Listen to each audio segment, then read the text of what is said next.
This is tutorial number 44, and it covers how to create an exploded view within SolidWorks. For this tutorial, let's open up the TV remote, which is found on the DVD.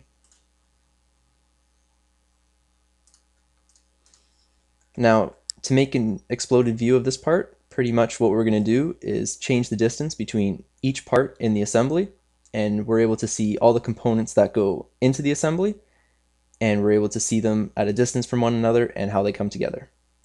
So to start off, let's click the Configuration Manager and right-click Default and click New Exploded View. So now we're able to create an exploded view of the part.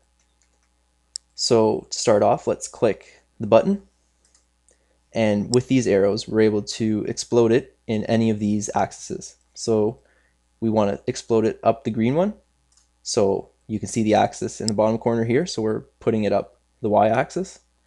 And let's make the distance 200 millimeters. Click apply to see it. And as you can see, it's in the wrong direction, so we have to click the reverse direction, and now it's going up. Click done to accept it. And now let's explode the top part. Let's click it, click the green arrow. Let's change the distance to 150 millimeters. Click apply, click done. And now let's get the infrared part. Let's click it, and let's make it go along the blue axis.